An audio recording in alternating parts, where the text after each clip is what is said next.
Freudiana Radio, la voz psicoanalítica del mundo.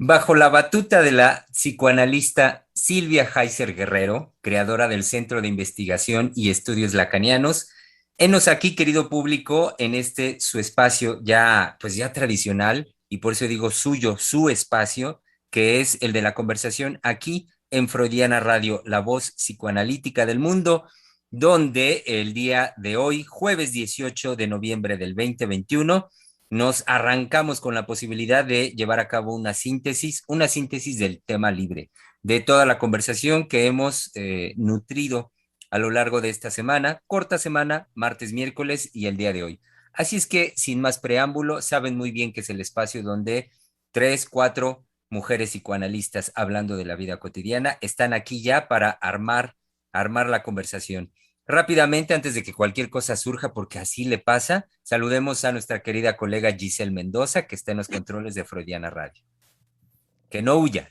No, aquí estoy, no me voy a ningún lado, pues contenta. Nunca sobra decir el gusto que a uno le da reunirse con sus colegas, reunirse con este armado tan padre de radioescuchas, que siempre nos dejan también pensando, nos hacen volver a pensar con sus comentarios. Y bueno, hoy es un día muy emotivo. Vuelve a celebrarse la cumbre de los países del norte de América y en las primeras imágenes que vemos a López Obrador ya no creo que encarna una dignidad ya construida por lo que ha hecho en su participación en la ONU, que no es, digamos, el primer viaje que hace Estados Unidos. Tenemos el precedente también del Viva México que pronunció al lado de Donald Trump.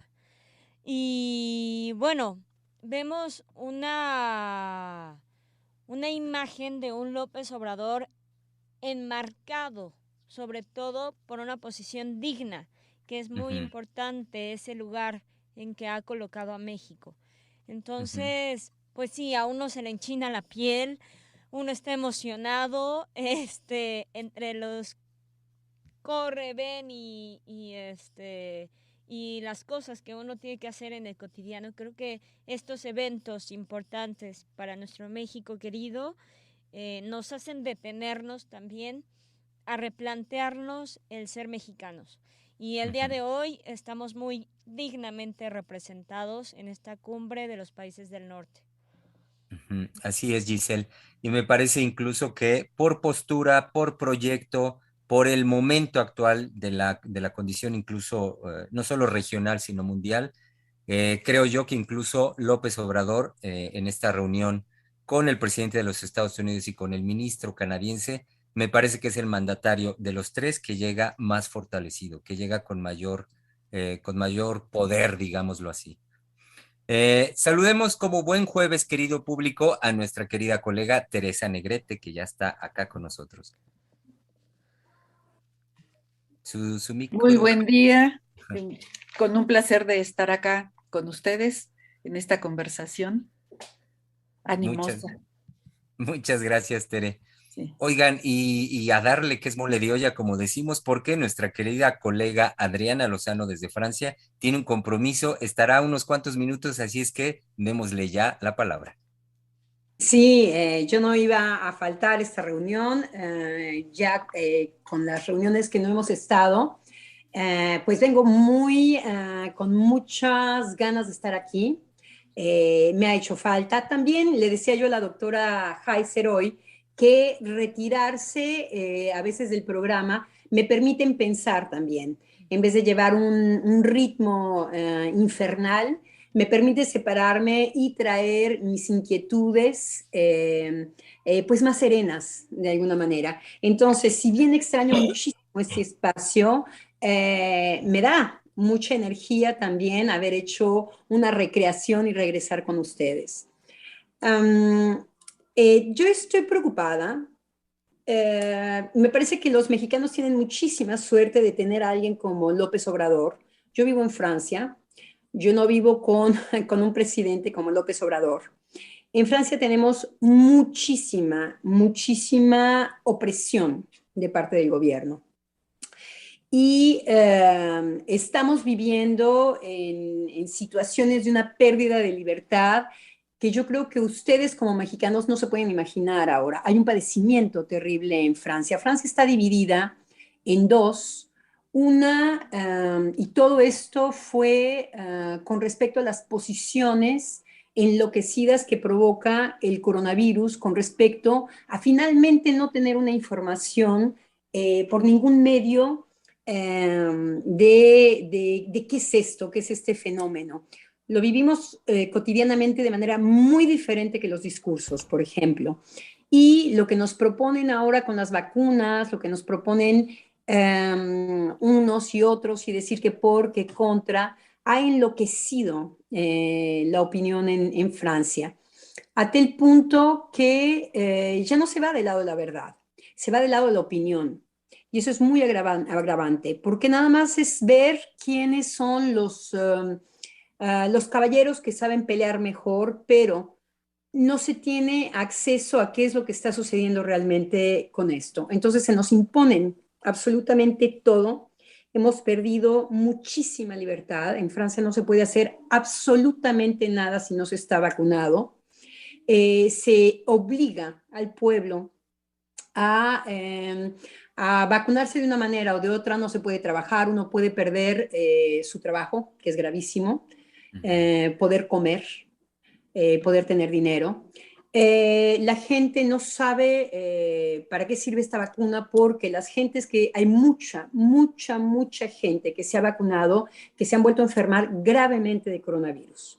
Entonces los discursos como que era una protección en donde uno iba a tener un coronavirus menor o que no iba a ser contagioso, pues en muchos casos, eso yo les puedo decir en mi cotidiano, es alucinante la gente que ha caído enferma, aún vacunados y con coronavirus muy graves. Entonces imagínense la desilusión de esta gente tan obediente como son los franceses, de no tener confianza y haber obedecido. Entonces, es dramático lo que está pasando en Francia por el nivel de obediencia que tienen los franceses, por la imposibilidad de cuestionamiento. Está muy penalizado, todo tiene que ver con un boicot si se responde a cualquier discurso. Me entristecía hoy, por ejemplo, en el radio cultural que yo escucho en Francia, escuchar a un intelectual alucinantemente brillante. Estaba hablando de Schopenhauer y era alucinante, era fascinante, hasta que llega a lo de la vacuna. Y entonces este gran intelectual dice, bueno, sí, que hoy puede responder a la vacuna. Y entonces un poco pro vacuna, y de repente digo, ching, ya él no está inserto en mi cotidiano, en donde lo que yo veo es cómo sufren todas estas personas que se han vacunado y que están enfermos hoy. Entonces, hay mucho sufrimiento en Francia. Ustedes con López Obrador tienen un presidente que tiene para mí dos características únicas en la historia de la política del mundo. Es esta posición en donde, aunque le piquen la cresta, no responde con la agresión. Eso desde jamás visto, lo hablo un poquito incorrecto. Y por el otro lado es que representa verdaderamente a un mexicano. Hoy le decía yo a la doctora Heiser que México es un país grande porque las características de los mexicanos son mexicanas. ¿Qué quiero decir con esto? Mientras los mexicanos no se occidentalicen en el sentido de repetir como burros, los intelectuales en México muchas veces repiten simplemente como burros todo lo que los otros intelectuales en todos los otros lugares del mundo hacen. En el caso de López Obrador no es su posición. López Obrador piensa como mexicano, no le impactan las figuras occidentales que han venido aplastando cualquier tipo de pensamiento que no sea occidental, y habla con una experiencia en donde él conoce a su país y él no es ajeno, como todas estas personas que han gobernado a México y que son total y absolutamente ajenas a la realidad de nuestro país. Y con un discurso, por ejemplo, lo vimos cuando él habló para la ONU, cómo la claridad y la sencillez es para que todo el mundo lo pueda comprender, que no es una posición de la élite política de muchos lugares en el mundo, en donde lo que pretendes es, como los reyes franceses cuando pusieron el francés, era que muy pocos lo hablaran y que muy pocos lo entendieran para poderse secretear y decir cosas en donde se dejaba fuera la mayoría de los pueblos. Entonces, López Obrador es un mexicano que no ignora de qué se trata su pueblo, de que cada vez que da una mañanera dice, y ahora les voy a decir a dónde voy, me voy aquí, me voy allá, me voy a... Entonces, es un sujeto que con su propia persona está viviendo su propio país. Uh-huh. En Francia eso no sucede. Y en Francia les puedo decir que el padecimiento es atroz porque estamos en un absolutismo. Estamos de manera muy hipócrita y muy mañosa en una locura cotidiana en donde todos los discursos son permitidos y la gente obedece sabiendo muchas veces que lo que están haciendo no es algo que les vaya a servir en su vida cotidiana. Uh-huh. Entonces sí que México está pasando por un momento histórico gracias a su presidente único, y espero que esto surja también del lado de lo intelectual en México, porque me parece que los intelectuales muchas veces repiten solamente lo que los intelectuales de los otros lados del mundo dicen, y eso es una pena. Y es una pena con un presidente como López Obrador. Entonces, bueno, yo estoy muy preocupada porque en Francia hay mucho sufrimiento. Yo lo padezco cotidianamente. Uh-huh. Padezco terriblemente el que uno no puede ir y pedir un pan sin comprobar con un papel, sin estar controlado por un aduanero, todo el tiempo los discursos de persecución en Francia. Sí, Germán. Bueno, por supuesto que voy a presentar a la doctora. Nada más decir rápidamente que sí, es un presidente único que la semana anterior puede dar, como lo hizo, su discurso ante la ONU, y ayer después, bueno, al término de su conferencia mañanera, es un sujeto que puede recomendar una deliciosa torta de lechón en Cancún. En esa frescura, y además, algo que López Obrador, como mexicano, hace más allá de la torta, y ¿sí? Que políticamente es de gran envergadura, es decir, corruptos todos. Claro. Cuando a México se trata de país corrupto, esa es una persona que no le convence el discurso occidental, en donde vienen a significar a un México desde otro discurso y desde otra moral. Exacto. López Obrador nunca se embroma con eso. Dice, no. ¿Perdón? ¿Vamos a hablar de corrupción? Corruptos todos. Sí. Ok, en México estamos viendo esto y yo activamente estoy posicionado. Es que iba a decir engagé en francés, que quiere decir estoy operando con cuerpo y alma, me estoy jugando en esto. Entonces, fíjense el discurso de López Obrador, cómo es un mexicano, porque no compra los discursos occidentales. Sí. Y tratar a su país de corrupto es lo único que no hace López Obrador. Sí. Va y se quita la etiqueta. Permítame ahora sí, doctora Lozano, darle que le demos una muy cálida y cordial bienvenida. Me tengo que ir, ya me voy a tener casi que ir, pero sí yo vengo inquieta, sí venía a traerles todo esto a ustedes, porque pues esta emoción tiene que pasar en este espacio. Entonces me voy a tener que ir, les dejo, por eso aproveché un poco el momento en en que me presentó usted, Germán. Y muy bien, exacto. Entonces, solo permítame, antes de que se vaya, que demos la bienvenida muy cálida a nuestra querida directora del Centro de Investigación, la doctora Silvia Heiser. Aquí estoy.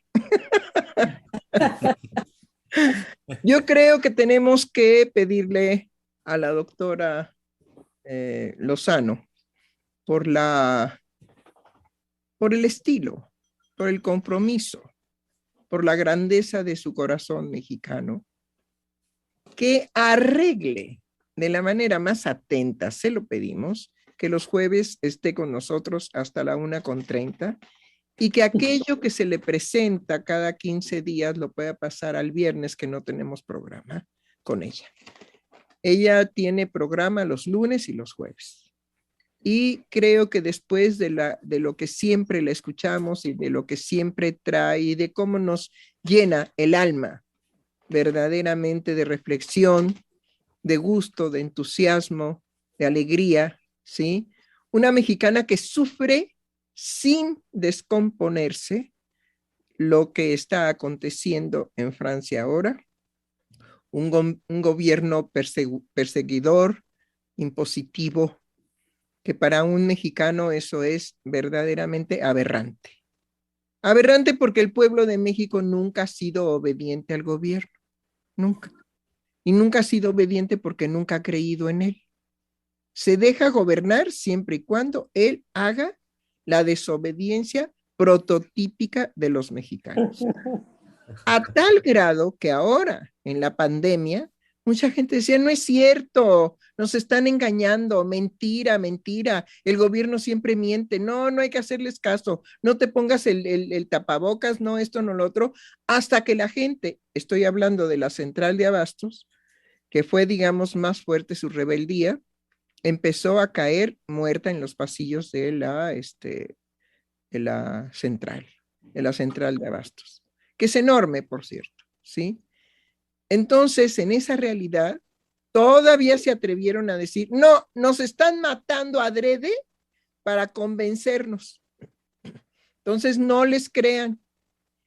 Esa es una característica del pueblo mexicano, por eso ha sido tan creativo en relación a la política interna del pueblo mexicano, que es la que ahora, o es en la que ahora López Obrador se apoya. Bueno, entonces dejemos libre a la doctora, porque sí, su compromiso es de palabra y ella es muy cumplida en eso, pero le exigimos, le demandamos, bueno, le pedimos y le suplicamos que definitivamente modifique su compromiso cada 15 días para que esté con nosotros lunes y jueves, que es realmente muy poco. Adiós. Nos vemos el lunes. Hasta Chao, luego. Hasta el lunes. Hasta el lunes. Sí, pues yo en esta idea de tema libre y asociado a lo que se ha venido tratando yo y a la inquietud que señala la doctora Lozano, toma sentido una inquietud que quiero compartir con ustedes de un acontecimiento que sucedió con mis estudiantes de primer semestre en la carrera de pedagogía, que están en una edad de 18 a 20 años. Les comento esto para como imaginar lo que me aconteció, en que me hicieron llegar la inquietud de que querían reunirse en vivo, todos para conocernos, porque como en primer semestre, pues no conocían ni la universidad, ni el lugar, etc. Lamentablemente en la propia universidad no era posible por los mecanismos de control que han establecido, que es poca gente la que ingresa, etcétera. Yo les decía, pues reunámonos de acuerdo, organícense, reunámonos en un espacio abierto y ahí nos conocemos, etcétera. No obstante que hubo esta inquietud por algunos de los estudiantes, resulta que para ponerse de acuerdo en dónde vernos fue difícil, más bien imposible, porque no había un lugar que ellos sintieran que fuera cercano. Entonces, esto fue una primera situación que me llamó la atención porque obviamente todos los estudiantes que acuden a la universidad viven lejos, viven en el Estado de México. Entonces dije, ¿cómo que querían algo cercano? Sí, difícilmente puede haber en esta metrópoli un lugar que a uno le quede cerca y al otro también, o sea, a todos les queda alejado, ¿no? Y luego otro elemento que apareció por ahí fue el que no conocían cómo trasladarse de un lugar a otro. Otro aspecto era que tenían mucho miedo a salir, pero no por la pandemia, sino que no salen de sus casas. Y ya ahora con la pandemia, porque cuando yo les pregunté, bueno, esto es a partir de la pandemia, dicen, no, desde antes no salíamos de nuestras casas. Y ahora con la pandemia, pues ya estamos dentro de las casas, es muy cómodo, nos entretenemos con Netflix, con nuestro celular, entonces ya no, pues significa que salir les representa y moverse les representa un agobio, los inquieta, se sienten amenazados y ante esto a algunos les da mucho temor, no solo es sentirse amenazados, sino les horroriza salir. Y entonces cuando yo pregunté a quiénes les sucedía eso, de 30 alumnos, más de, o sea, 17 alumnos estaban en esas condiciones. Entonces realmente fue algo que me sorprendió, pensando en jóvenes de 18 a 20 años, después de todo este tiempo, pues teniendo incluso previo a la pandemia una actitud de no encuentro con el otro, de no salir del estado de sus casas, de su ambiente familiar. Incluso les preguntaba, oigan, ¿no les dan permiso? No, al contrario, nuestros papás ya quieren que salgamos y nosotros no queremos salir. Varios de ellos lo señalaron, muy pocos era en relación a que no les dieran permiso. Entonces, un poco esta inquietud de lo que me aconteció, es algo que me preocupa en tanto que como la pandemia agudiza ciertas formas o actitudes ante la vida de estos jóvenes y que se incrementa en este estado de encierro que se han adjudicado, porque frente al contexto que nos comentaba la doctora Lozano, en donde está establecido un control muy fuerte en Francia, en el caso de México, tenemos la libertad de podernos mover con, como decía la doctora, en contraposición a las disposiciones o tomando las propias decisiones de cuidado para poderse mover cada vez más en México y en la Ciudad de México también, ¿no? Entonces, esta inquietud la traigo a cuenta en relación a cómo se está viviendo por algún sector, en este caso, en el sector de estos jóvenes, este resguardo constante, agudo, y con ciertos malestares que lo hicieron patente, ¿no? Y yo considero que la pandemia en diferentes núcleos de la sociedad de México, que ya de por sí es un mosaico, hay que decirlo, ¿sí? Los mexicanos del norte no tienen ninguna relación de identidad con los yucatecos, por decir algo de los extremos, ¿sí? Un yucateco y un norteño no tienen nada en común. A veces ni siquiera el español que cada uno usa en lo cotidiano de su vida.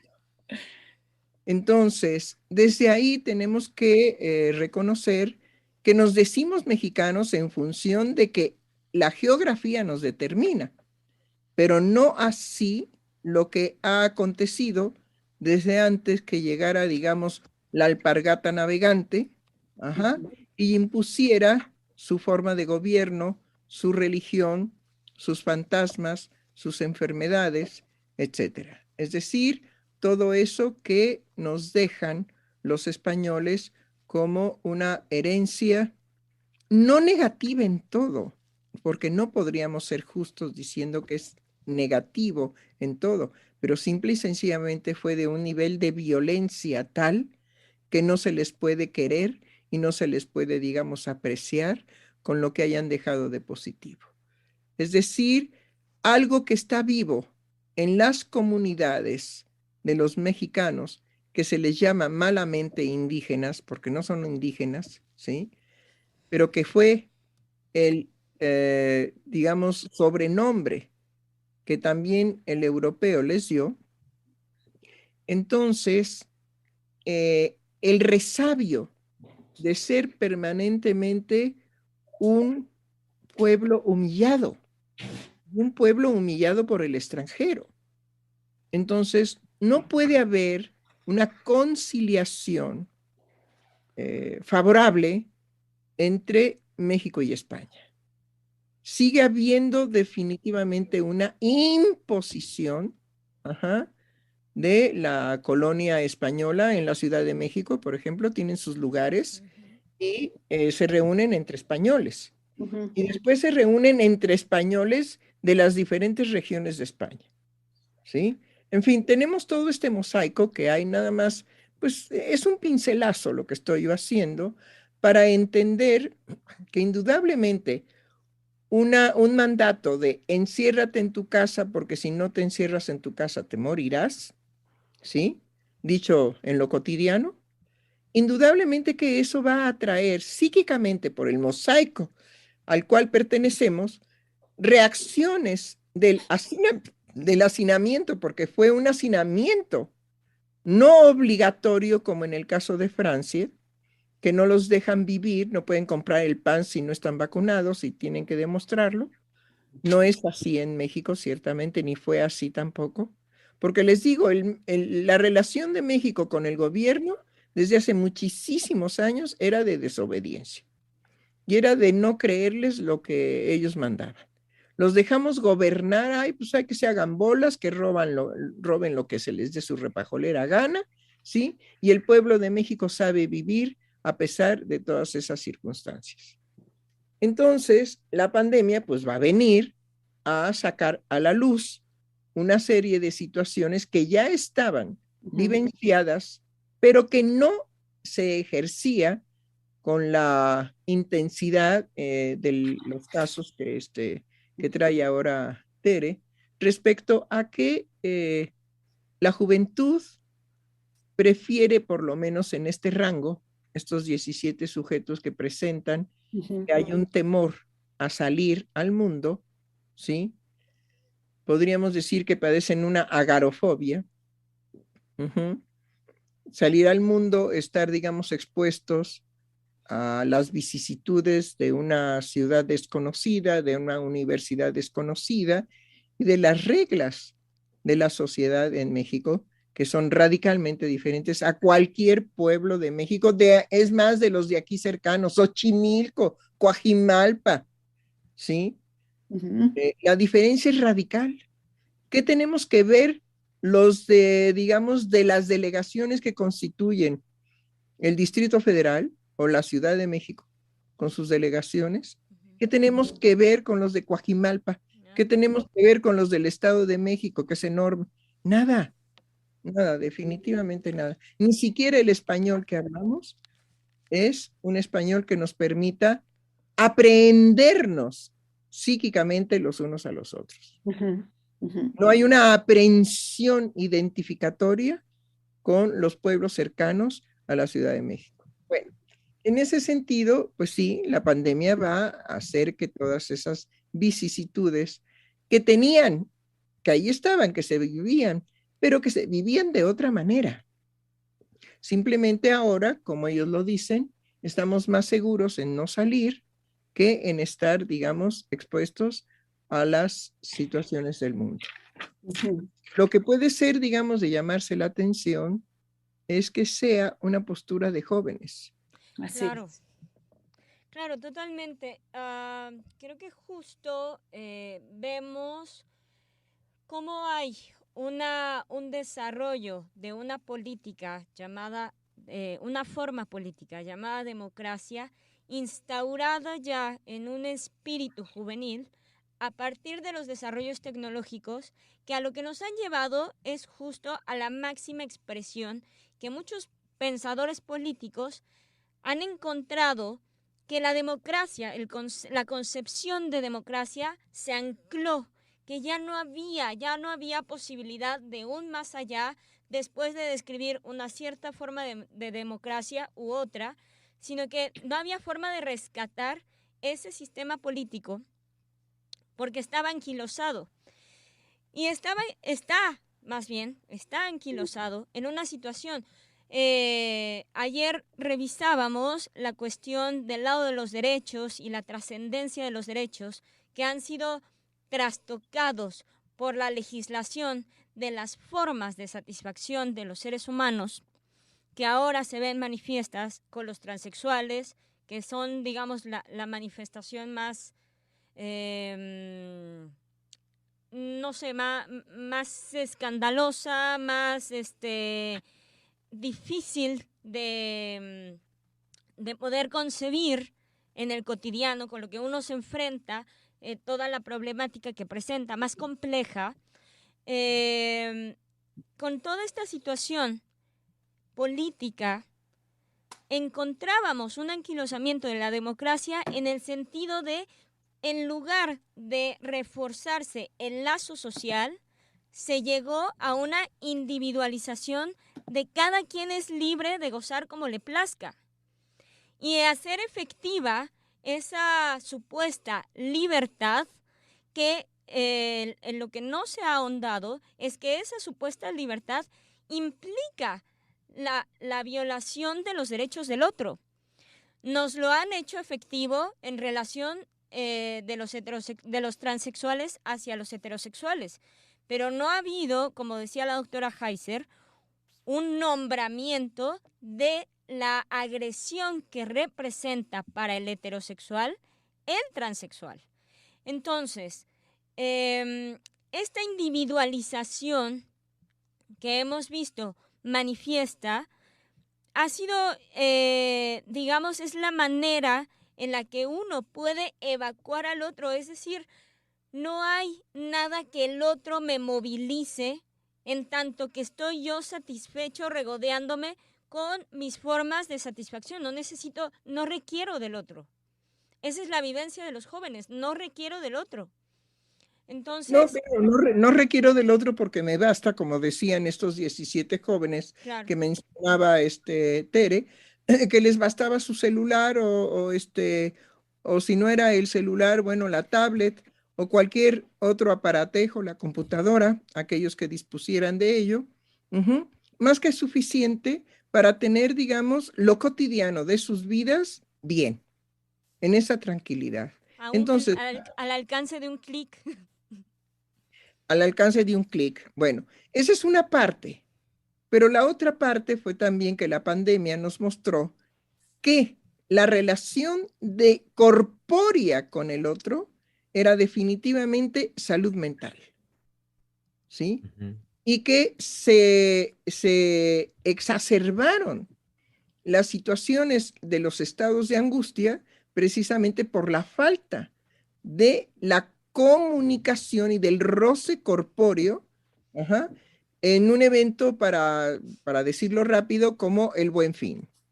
Entonces, creo que el Buen Fin fue, amén de otros eventos que ya hubo masivos en las tiendas comportamentales, de sus ofertas, en fin, pero sobre todo el Buen Fin tuvo por primera vez un espacio en la mañanera para decir que iba a haber un respaldo de la Profeco para que no hubiera abusos de le subo el precio 2 meses antes y luego le dejo el mismo precio y hago creer que he rebajado los objetos cuando no es así.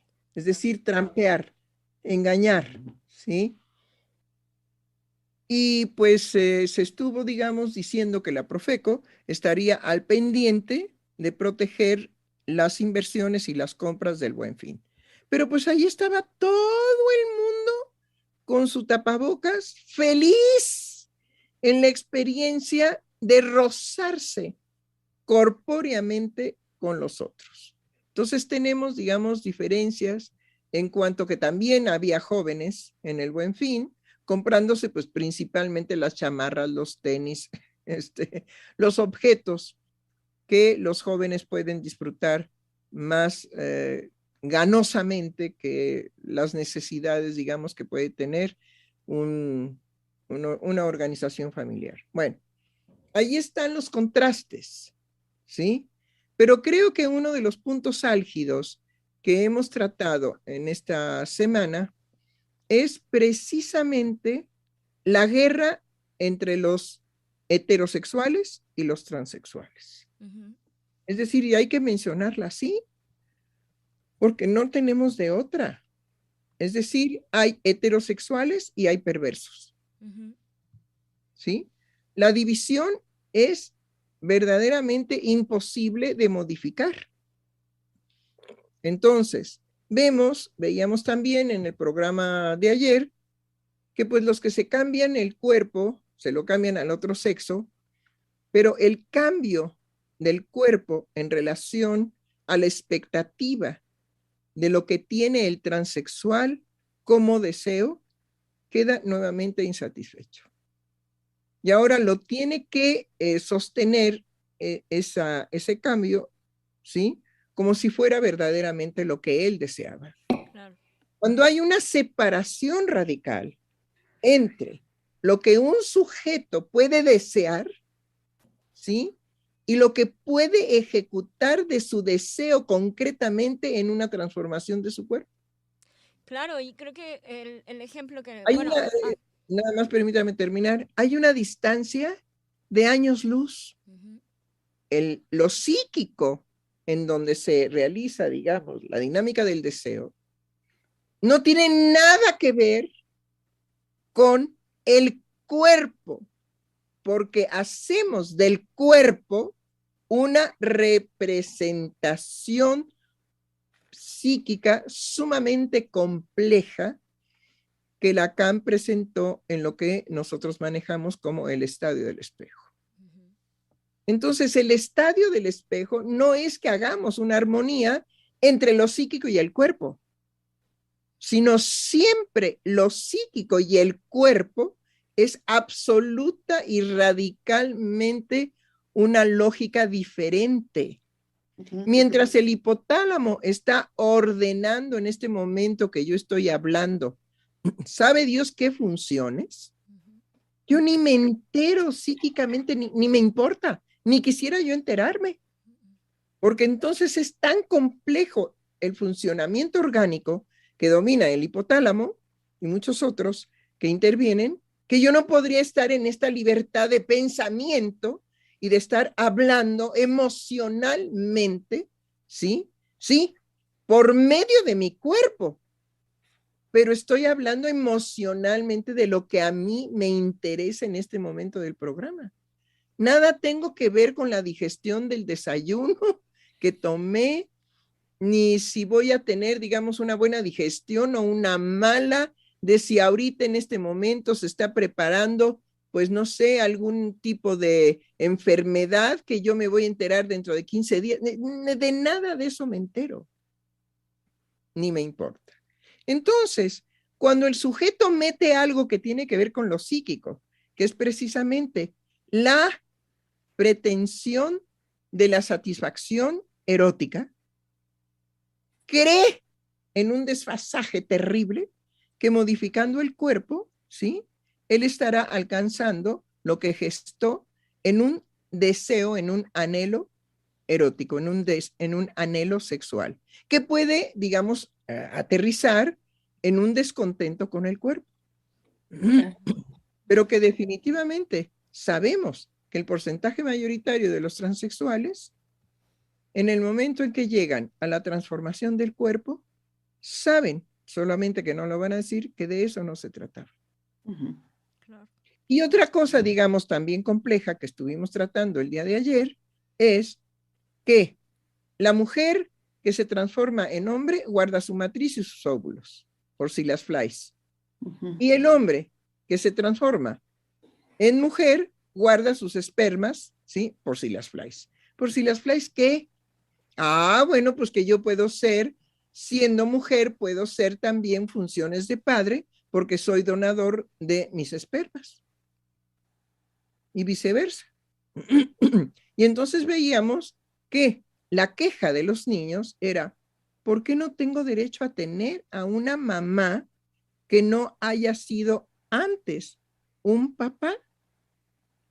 ¿Y por qué no tengo derecho a tener un papá, sí, y que ahora es una mamá, cuando antes era un papá?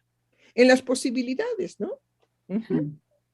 Y que esos derechos del niño no se toman en consideración, pero que hay, digamos, confusión y sufrimiento. Entonces, no confundamos que cuando nosotros hablamos de lo transexual como una problemática subjetiva que le corresponde al psicoanálisis, y sobre todo al psicoanálisis de orientación lacaniana, le corresponde abordar precisamente lo que los transexuales pretenden hacer que el psicoanálisis, ¿sí? Por lo menos era es la pretensión de este señor, ¿cómo se llama? Paul Preciado. Paul Preciado, Paul B. Preciado, ajá, decía que lo que nos proponía y pegó de gritos ahí en la reunión con cerca de 3.500 psicoanalistas de las jornadas que se organizaron en el Palais de Congrès, en el Palacio de Congresos, en París, ¿sí? Y que pegaba de gritos de que nos uniéramos los psicoanalistas a su jaula, saliendo nosotros de la jaula patriarcal en la cual estábamos metidos. Lo interesante de la jaula de este transexual que después escribe un libro en donde denosta a Lacan con toda la fiereza y toda la porquería que un perverso puede aventar, digamos, a la sociedad y a la civilización. Es una de sus características, ¿sí? Denostaba a Lacan y lo acusaba de todas las acusaciones que de acuerdo a su imaginario él podía acusar. Y bueno, lo único que podemos agradecerle a este señor, ¿cómo se llama? Paul B. Preciado. A este señor Preciado, de apreciado de ninguna manera. Será apreciado por siempre. Ajá. Lo único que le podemos agradecer es que no se puede tener un discurso, ni se puede mantener una conversación, ni se puede hacer absolutamente nada con una persona que tiene el único objetivo de enmierdar el psicoanálisis. Entonces, estaremos, como lo dijimos, como perros y gatos en relación de los psicoanalistas y los transexuales, sin que el psicoanálisis se agache en aquello que tendrá que crear como nuevos paradigmas para abordar el problema de la subjetividad de los transexuales. Eso es lo que nos corresponde a nosotros, ¿sí? Entonces tenemos varias cosas, varios retos digamos, enfrente en este 2021, que todavía afortunadamente es jovenzón, todavía va a durar el 2021, son 100 años lo que se marca, ¿sí? Entonces, bueno, pues tenemos un siglo bastante juventud, ¿sí? Y aunque pueden ser tan fatalistas las creencias, opiniones e imaginarios, pues acuérdense que en la humanidad siempre ha habido el fin del mundo. Claro, claro. Y hay una expectativa del fin del mundo permanentemente, y eso es con la idea obsesiva de estar prevenidos cuando nos toque. Solamente que no podemos decir exactamente cuándo será el fin del mundo que conocemos. Pero pues ya ha finalizado en muchísimas cosas. Nada más pónganse a pensar, ahorita que nosotros estamos llevando a cabo este programa por estos medios, y pónganse ustedes en el siglo XIX, ni siquiera en el XX, en el XIX. No, imposible. Imposible de pensarse. Entonces, la desaparición del mundo ha sido hasta cierto punto constante. Ahora tenemos, afortunadamente, después de que hacemos la cifra de cuántos años tienen que pasar, creo que eran 600 años para que haya un eclipse del cual vamos a disfrutar ahora de luna, pues ahí nos damos cuenta de cuán hormigas y cuán enanos somos en cuanto a los fenómenos del universo. Ay, pero nos gusta contar, nos gusta tener cifras para todo. Ajá. Y entonces, ¿qué es lo importante de este eclipse? Que hace 600 años que no se daba. ¡Ay! Yo hace 600 años ni existía. Ajá. Pero para que vean a veces las cifras y el contar, que es una característica de los obsesivos, ajá, ¿sí? Le da como una relevancia al evento. Simplemente es un eclipse lunar, haya acontecido hace 600 años o no haya acontecido nunca. Porque sería cuestión de creerles a aquellos que nos dicen la cifra. ¿Sí? Y que lo tienen que haber sacado por cálculos. Claro, y esto es muy hermoso lo que nos dice, doctora, cuando nos dice no haya acontecido o no haya acontecido nunca, porque justo creo que la inmersión del tiempo que vive un psicoanalista del Centro de Investigación y Estudios Lacanianos es siempre esa bienvenida a aquello que no ha acontecido nunca, a lo nuevo. Así es. Creo que en esa línea, esta novedad, podemos decir que se veía venir, que vivíamos, ya muy bien lo decía usted, doctora, al respecto de los jóvenes, de cómo están enclaustrados por ellos mismos en sus fantasías que creen realizar en la dinámica con el teléfono, en la dinámica con la tableta, en la dinámica con el Netflix. Y creo que también dentro de todo eso, lo primero que a mí me sorprendía al escuchar a Tere es la situación en la que ellos demandaban encontrarse, porque no conocían la escuela, porque no se conocían entre ellos, porque no conocían a los profesores. Entonces, pero que ahí deténgase. Fíjese bien cómo estaban demandando aquello que les era necesario como seres humanos, que no están resolviendo ni con el celular, ni con la tablet, ni con la computadora. Claro. Sí. Pero que sí los ponía en una situación, digamos, de fragilidad y que tenían que recurrir a los otros. Sí. Entonces, finalmente el ser humano muchas veces se engaña a sí mismo, ¿sí?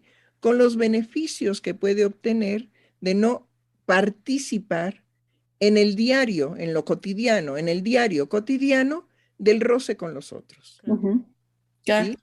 De la dificultad del encuentro con los demás. Y ahí, bueno, pues eran 17 que había que tomar de la mano y empezar a darles confianza. Claro. Así es. Y abrigo. Claro, claro, totalmente. Pero ellos no eran muy conscientes de su demanda, ¿eh? No. No. Sino la hacían porque era evidente que la persona, digamos, que estaba al tanto de acoger a ese grupo, se daba cuenta que los otros estaban temblando y no de frío, sino de terror. Claro. Así es. Bueno, Sí. tenemos entonces muchas cosas en este final de año del coronavirus, porque pues tenemos que decir que es la, ¿cómo se dice? La saga del coronavirus, ¿no? Y que tenemos escasos 2 años apenas de esta saga. Claro. Y tenemos que vernosla con la creación de nuevos paradigmas, ¿sí? Que efectivamente, y lo vuelvo a sostener, la felicidad es posible, puesto que es una palabra que el ser humano ha creado. Entonces, cuando el ser humano es capaz de crear palabras, ¿sí? Es porque definitivamente sabe que en cada palabra hay una posibilidad de realización. Eso es lo más impresionante del lenguaje, ¿sí? Claro. Que hay, digamos, elefantes rosas, Y los hay. Basta con nombrarlos para que eso exista y podamos hacer todo un cuento, ¿sí? De un elefante que se enamora de un cocodrilo y que entonces su amor es un poco imposible porque el elefante quiere acariciar al cocodrilo con su trompita y el cocodrilo quiere acariciar al elefante con sus dientes y eso pues crea una imposibilidad. Más o menos es lo mismo que en la diferencia sexual. Claro. ¿Sí? Unos son cocodrilos y otros son elefantes, se enamoran y pues resulta que no pueden encontrarse muy bien ni muy a gusto, pero se enamoran, pero se aman y de alguna manera se van adentro de la selva a convivir como puedan. Y esa es la historia, digamos, de la diferencia de sexos. Y estoy hablando de la diferencia de sexos, no del amor. Aquí el amor del cocodrilo y del elefante es nada más para ponerle sal y pimienta al asunto.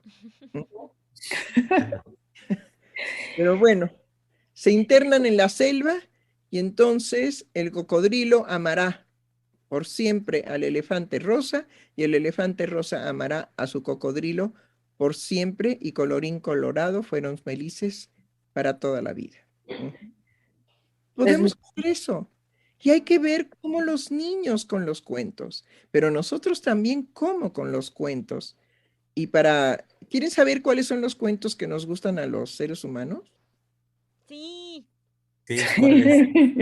Pues todo lo que dice la filosofía. Claro, claro. Sí, totalmente. Sí. Totalmente. El ser, que la verdad. Ajá, sí. En fin, todo eso. Son los mejores cuentos, son los cuentos que más nos apasionan. ¿Sí? Y justo Yes. convoca usted, doctora, el encanto de la palabra, que frente a la ausencia del cuerpo, en este ejemplo que nos ponía Tere, hay ahí, digamos, la oportunidad para abrir una posibilidad de convocatoria a partir de la palabra. Es decir, la palabra es la que puede mover a los sujetos a encontrémonos. Encontrémonos. ¿Qué más da lo que Aunque tengamos que hacer? claro, aunque unos sean cocodrilos y otros sean elefantes, Exacto. ya ven de qué manera, por medio del don que tenemos de ser seres de lenguaje, ¿sí? Seremos capaces de crear una nueva forma de amarnos en la palabra, en lo que nos podamos decir poéticamente el uno al otro respecto de nuestro amor, aunque el cuerpo no los impida. Claro. Ay, eso es una belleza. Sí, y que yo creo que eso es lo que es muy interesante esto que dice doctora en relación a cómo podemos desde las metáforas y las narrativas, cómo nos vamos armando estas historias que pueden ir en pos de lo que dice Giselle, en pos del encuentro, en pos de recrear, ¿no? Volver a crear escenarios de vida, ¿no? De otras formas de vivir, que yo creo que ese es el reto que hoy tenemos frente a esto que le han denominado la nueva normalidad, entre comillas, ¿no? Pero también está, por otro lado, la dinámica que produce el sujeto para crearse estos espejismos que les resultan imágenes de sí mismo en una intensidad tal que le genera sensaciones de peligro, que le genera este terror de salir al encuentro con el otro. Entonces, me parece que esto es bien interesante de cómo nos vamos construyendo, armando estos imaginarios con los que por ahí decimos nos peleamos con nuestros propios fantasmas, ¿no? Sí, a veces cuando no tenemos, digamos, una manera de aburrirnos, pero verdaderamente, porque el aburrimiento forma parte de nuestra vida, ¿sí? Claro. Entonces hay ocasiones, bueno, no ocasiones, hubo toda una época, por lo menos en un París que a mí me tocó vivir, en donde todo el mundo decía, ay, estoy cansado, ay, estoy cansado. Ay, estoy cansada y cansado, cansada y cansado, cansada y cansado. Es decir, y unos a los otros, ¿sí? Se decían mutuamente que estaban cansados. Claro. Sí, es que estaba entrando precisamente el deshacimiento de la creación en la angustia, en la situación, digamos, de angustia, faltaba la creación humana y entonces el sujeto empezó a aburrirse. Y entró el aburrimiento y después se volvió una pandemia de la depresión. Pero primero los seres humanos empezaron a estar aburridos. Y que eso es de lo que se quejan los profesores ahora, sí. Del aburrimiento. Y los propios chicos dicen, ya me aburrí, ¿no? Y justo esta semana me tocó se está celebrando el Congreso de Investigación Educativa en México, que es uno de los congresos, es el congreso más importante de investigación educativa. Y claro, ahora los temas están alrededor de la pandemia, ¿no? Con los múltiples cuestionarios que han aplicado, las encuestas que han hecho en línea, etcétera, los investigadores. Pero la tónica va en este sentido de hacer expreso las sensaciones de aburrimiento, de cansancio, de estrés, de angustia, tanto de docentes como de estudiantes, ¿no? Pero lo que es como hacer patente lo manifiesto sin ni siquiera preguntarse qué tipo de prácticas, qué formas se han instaurado, tanto de docentes o estudiantes, en otros sentidos que no sean esta idea de la reiteración de esas sensaciones, ¿no? Bueno, Mire, hay que empezar por... Hay una forma de solucionar eso, solamente que no se toma en cuenta a los seres humanos, en que el ser humano no nació ni para aprender a leer ni para aprender a escribir. ¿Sí? El ser humano existe para alcanzar niveles de satisfacción comiendo, durmiendo, cogiendo, amando, ¿sí? Y teniendo un respaldo económico que le permita una tranquilidad. Somos muy simples, realmente somos muy simples en lo cotidiano de la vida. Lo que podemos anhelar para tener una felicidad es una cantidad de dinero que nos permita sostenernos sin angustia, ¿sí? Dormir bien, comer bien, disfrutar con otros, ¿sí? Y hacer auténticamente aquello que viene del anhelo. El problema trágico de la pedagogía es creer que se puede enseñarle algo al ser humano por medio de sistemas y de métodos. Y todos, hasta nuestros días, han fracasado. Todos los métodos educativos han fracasado. No hay, digamos, un método que digamos, ay, oigan, en la antigüedad, no, porque en la antigüedad, digamos, la posibilidad era también la cuestión del hambre, que se mandaba a los jóvenes a que trabajaran en algunos talleres y en esos talleres pues tenían que dejar el pellejo para ser aprendices del maestro. Pero el maestro a su vez había aprendido de otro hasta llegar, digamos, a aquel que había creado una forma de satisfacción y por eso pintarrajeaba las telas o pintarrajeaba las paredes. Es así como el interés por algo se ha creado en la especie. Pero la pedagogía es la que tiene que desaparecer. No tiene razón de ser. Tiene que desaparecer.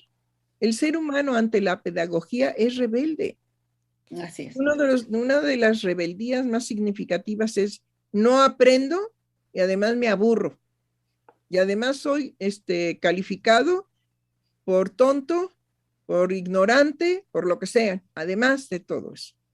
Aparte de lo que ya ahora se le incluye al estudiante, ¿sí? Sí, claro. La parte psicológica. Por supuesto.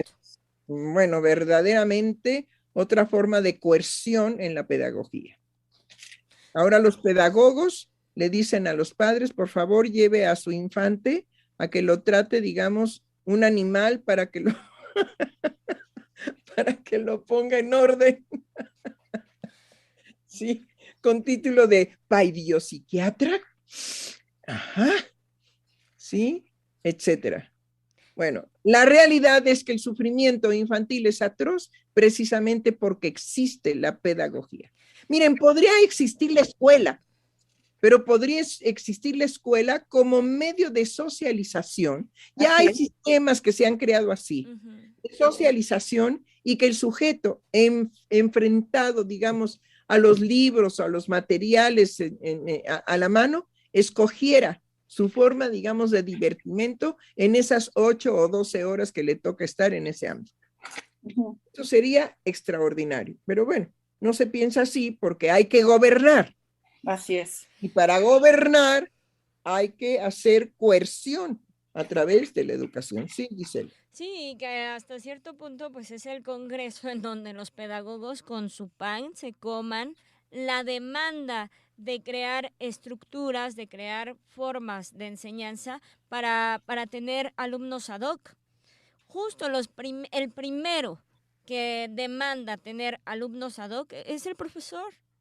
Es el profesor. Y ahora con la ayuda de la psiquiatría, con la ayuda de la psicología, o si no, él mismo se aventura a hacer un diagnóstico y aplastar al sujeto que le manifieste una diferencia, que le manifieste el reto de crear una forma de despertar en ese sujeto el deseo de aprender algo. Claro. Como imposible. Pero todo ha venido a ser justamente el aplacamiento a tener profesores ad hoc, porque incluso dentro de las mismas las mismas investigaciones del CONACYT al respecto de la pedagogía, a los primeros que aplastan son a los investigadores. No hay vida en la investigación, no hay posibilidad de que aquello que el mismo investigador puede presentar como problemático para transitar la maestría en investigación sea tomado como estudio dentro de lo mismo. No, es sancionado y bueno, aquí si no das el ancho, pues vas para afuera, pues. Pero dar el ancho en el sentido no de la creación, sino de la manera en la que te vas a dejar aplastar y ajustar a los métodos de investigación ya establecidos y a repetir al infinito lo que ya fue establecido por otro. Entonces, es todo un sistema pues que está colapsado por sí mismo en la demanda del dominio del otro, de que no haya ninguna manifestación de la subjetividad. Absolutamente. De hecho, ayer me quedé sorprendida en una mesa que era sobre tutorías, que se supone que la figura de la tutoría pues, resulta ser un emergente y se instala frente a la imposibilidad justo del gobernar y entonces se crea otra instancia compensatoria que es la tutoría. Y estaban presentando el esquema del engenderment, que es una cuestión que traen a cuenta de la capacitación para el trabajo en el terreno de las empresas, ahora llevada al terreno de lo educativo. Y las experiencias que presentaban es que se sostenía por 3 principios, que era impulsar el vigor, la dedicación y la absorción de la fuerza para la satisfacción a través del trabajo. Bueno, ya la descripción de ser humano ahí ya desapareció. Absolutamente. Entonces es objeto de fuerza de trabajo. Pues definitivamente están hablando de un robot, pues ojalá llegue la robótica, digamos, lo antes posible, por lo menos para que los seres humanos nos dediquemos a otra cosa, porque definitivamente, si esto es lo que se espera del ser humano, el ser humano les va a decir, ¿saben qué? Ahora me deprimo. Claro.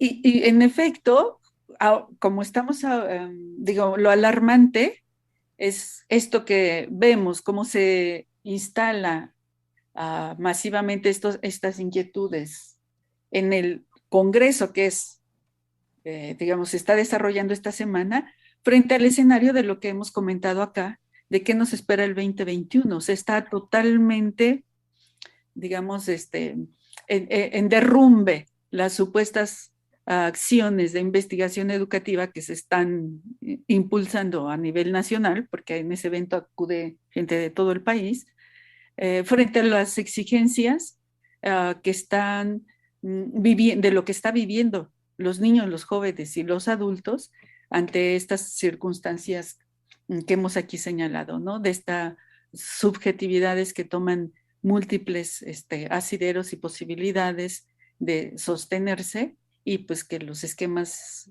que los investigadores educativos están reconociendo en absoluto darán respuesta a ello. Sobre todo, digamos que la consecuencia ya la conocemos. Sabemos que lo que va a venir son manifestaciones de salud mental. Así es. Es decir, tengo que nombrarlo como salud mental porque es lo que van a reconocer. Van a reconocer el aburrimiento, la tristeza, la depresión y los suicidios. Porque si se encadena, digamos, a los niños y luego a los jóvenes a que no hay salida en el mundo actual para ellos, no hay un lugar para ellos, si no hay, digamos, toda esta coerción para que se conviertan en sujetos útiles para la economía mundial, porque es ya la economía mundial, ¿sí? Entonces, pues los suicidios van a aumentar sistemáticamente. Entonces, lo que estamos provocando es el realce cada vez más fuerte de lo que llaman los psiquiatras salud mental. Eso es lo que vamos a tener que afrontar. Si la pedagogía, si las propuestas, digamos, de un congreso de esta magnitud para resolver el destino, precisamente, un congreso de estos tendría que ser resolver el destino que han tomado todos los métodos educativos con los cuales hemos fracasado. Eso es lo que tendrían que discutir. No estar proponiendo que 5 aspectos o 3 aspectos. Ay, Dios. De marketing. Absolutamente, doctora. Y además en las escuelas normales, ¿no? Es que dice cómo se están formando a los futuros docentes que van a tratar a los niños como si fueran máquinas. Exacto. Cuando tienen que estar con una sensibilidad tal para poder acompañar a esos procesos subjetivos de esos pequeños y de esos jóvenes, ¿no? Que están jugándose frente a las circunstancias que están viviendo, ¿no? Bueno, no nos preocupemos muchísimo, porque de lo que va a haber una explosión masiva es de la problemática de salud mental. Sí. Y entonces, como el DSM-5 ya no contempla, ya no tiene manera de agarrar, ¿sí?, en el diagnóstico a toda la salud mental que se va a manifestar, pues tiene que venir una creación para resolver eso. Pues es un tsunami. Sí, es un tsunami, así es. Ahora, en la próxima edición, doctora, del DSM, van a incluir trastorno por fracaso pedagógico. Claro, está buenísimo. Trastorno por fracaso pedagógico. Ay, me parece excelente. Pues yo creo que hay que ir levantando la mano. A ver, hijo, ya levanta la mano de ¿no te gustaría ser un fracasado pedagógico? Porque en el futuro no es lo que te va a quedar más que eso. Sin embargo, vean cómo siempre existen cosas de salida que los mismos seres humanos crean, ¿no? Hoy estaba escuchando en la mañana muy temprano, en los programas de la madrugada propiamente, sí, porque no encontré un libro que anduve buscando, me cansé y entonces dije voy a prender la tele porque ya estoy enojada. Y entonces, ¿qué creen? Que me encuentro con un programa que se llama Aprender a Envejecer. Entonces, en Aprender a Envejecer, tío, Dios mío de mi vida, quiere decir que hemos sido verdaderamente unos viejos ignorantes porque no se le permite envejecer sin sabiduría. Deténgase ahí. Bueno, ok. Pero entonces estaba una persona que representaba el Fondo de Cultura Económica. Y entonces el Fondo de Cultura Económica está proporcionando una preparación para crear un club de lectura. Ya ahorita hay como 2.700 o 2.500 clubs de cultura alrededor, digamos, de toda la República Mexicana. Y entonces, pues una manera de que los de la quinta edad, que todavía, digamos, sepan leer y puedan ver las letras, ajá, ¿sí? Pues se prepararan para crear un club de lectura y que el Fondo de Cultura Económica los prepara para ello. Ajá. Y entonces tienen registro y reciben una cantidad, digamos, de libros extraordinarios, en fin, más o menos lo que alcancé a escuchar, dije, como siempre hay una salida. Así como no se sabe qué hacer con los niños ni con los jóvenes, tampoco se sabe qué hacer con los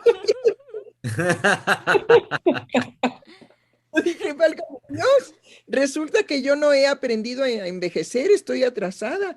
Tengo que ir a la escuela nuevamente para recibir ese aprendizaje y entonces, pues estar al día, ¿no? Pero sí, me sorprendió mucho el título, Aprender a envejecer.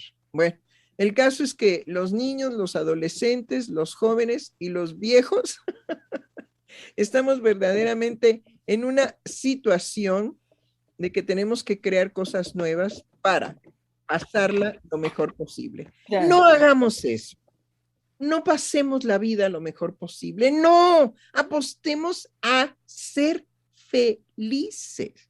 Esa es una de las creaciones por derecho y porque la especie humana lo puede crear.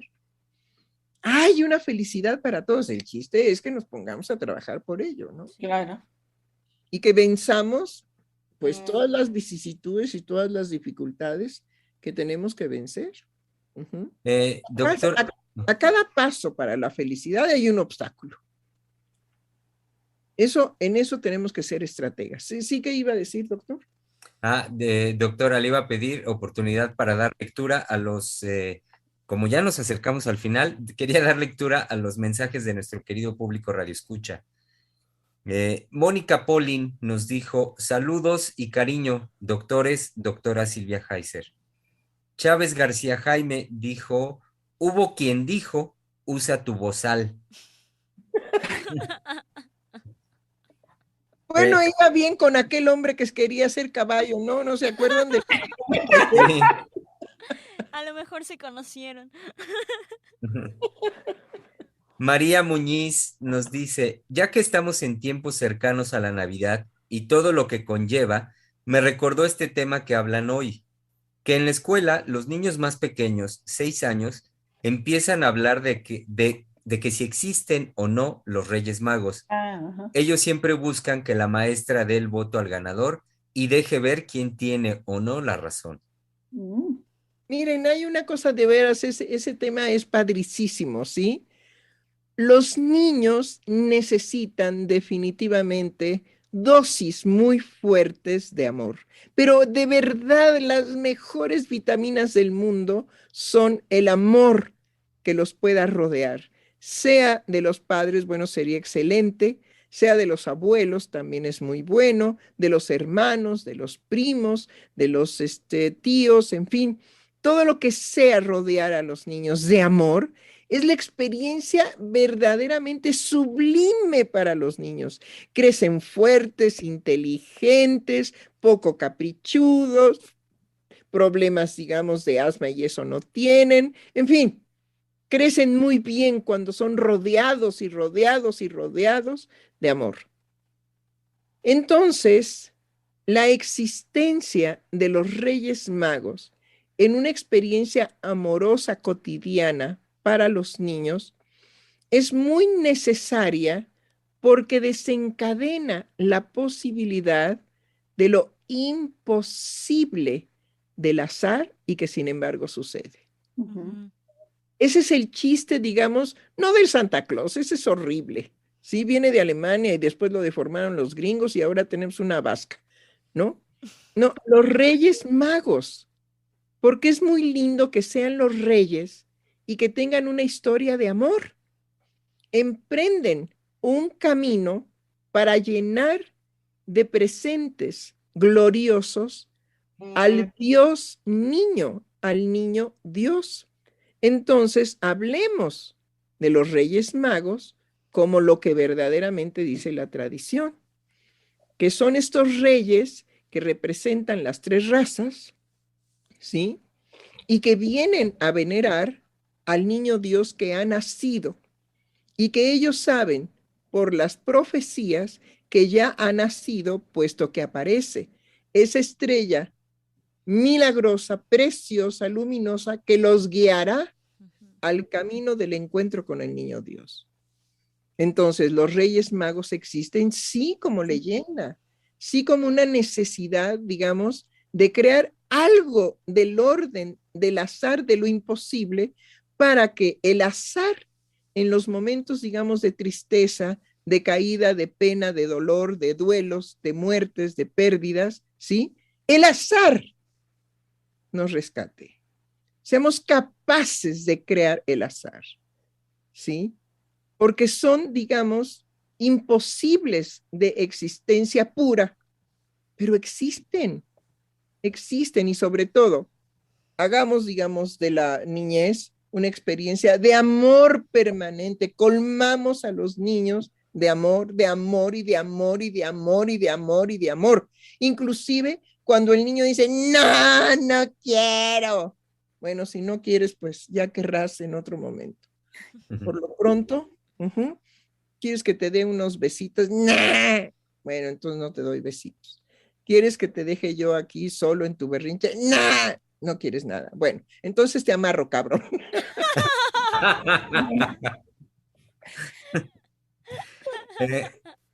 O sea que se vale consentir, doctora, porque eso es una parte importante. Sí, cómo no. Porque por ahí popularmente hay esa idea, ese es un niño muy consentido, como si fuera un mal acto, un delito, sí. Entonces yo creo que se vale consentir, ¿no? No, sí, por supuesto, hay que rodear a nuestros niños de amor, de veras. Si los maestros fueran amorosísimos, ajá, y a cada uno le dijeran, bienvenido, pero qué gusto, cuéntenme. Primer día de clases, me van a contar cómo la han pasado, cuáles han sido las tristezas, cuáles han sido los dolores físicos. Yo los escucho. Primer día de clases, la maestra y el maestro escuchan a sus niños del colegio, del salón de clases, ¿sí? Y después de eso, pues hacemos algunos ejercicios respiratorios y luego bailamos y luego cantamos y luego nos vamos a la casa. Ya, se acabó el primer día de escuela. Ya, adiós.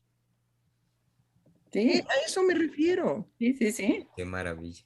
Eso no cuesta, es nada más una disposición. Sí. Pero pues tenemos a la maestra gorda, amargada, frustrada, ¿sí? Que tiene cosida la cola, ya no disfruta. Bueno, unas tragedias. Y entonces, definitivamente.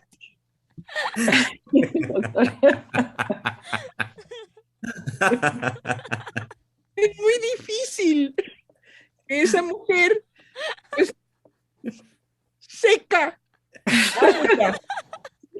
amargada, pueda proporcionar un primer día de clases así, pues no.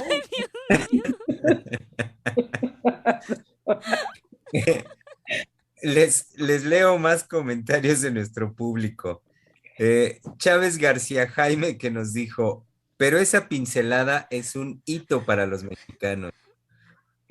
Alejandra Calixto nos dijo, me emociona esto que dice la doctora Silvia sobre el hecho de que basta nombrarlo para que exista. Es algo que me enamora del psicoanálisis, la magia que uno puede ver en la vida. Entonces, las palabras se vuelven mágicas, como un hechizo. Creo que por eso la poesía nos hace sentir tanto, porque es un encanto con las palabras. ¡Ay, los amo! Saludos a todos. Muchas gracias. María Muñiz. Oiga, no podíamos dejarnos de reír, sí. Pero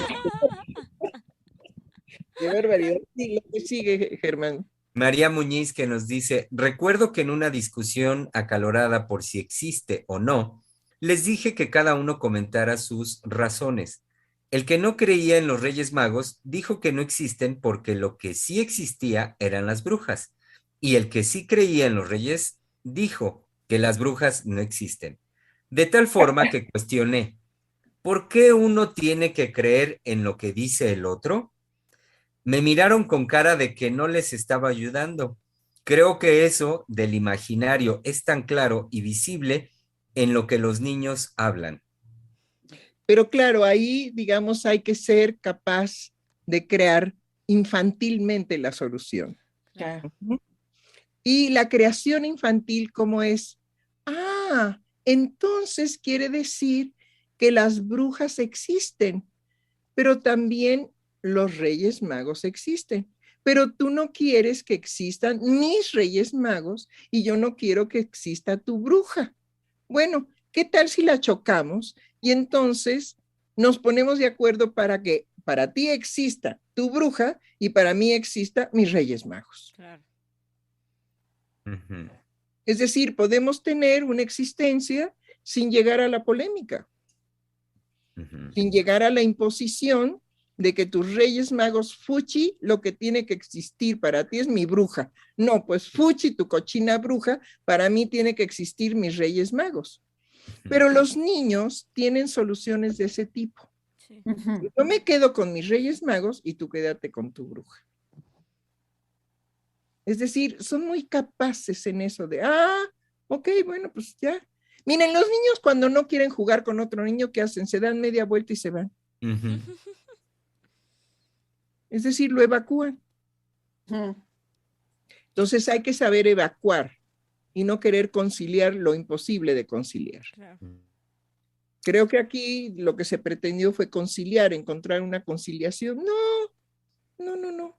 Es bueno que a veces no haya conciliación de ciertas cosas, pero sí haya el reconocimiento de la existencia de la fantasía para cada niño. Ujú. Y el último comentario que llega el día de hoy es por parte de nuestra querida colega Mayra González, que nos dice, qué alegría escucharlos. Realmente me dejó sin palabras lo que nos transmite la doctora Heiser sobre el universo que creamos por nuestra palabra, pero no sin vivencia. Gracias. No, sin vivencia. Sí. Por eso hay que ver el eclipse. Claro. Porque no vaya a ser que no duremos 600 años para ver el que sigue. Y concluye Mayra diciendo, sigamos en pos de aprender, crear, compartir, descubrir y encontrarnos a través de la palabra.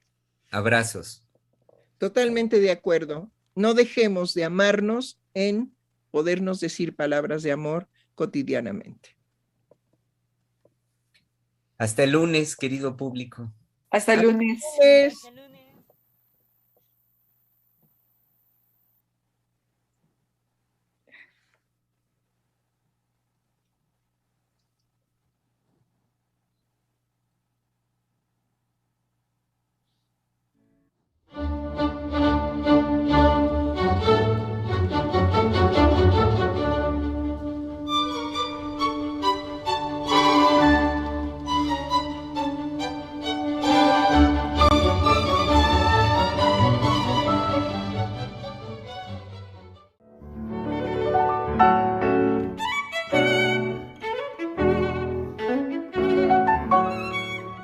Freudiana Radio, la voz psicoanalítica del mundo.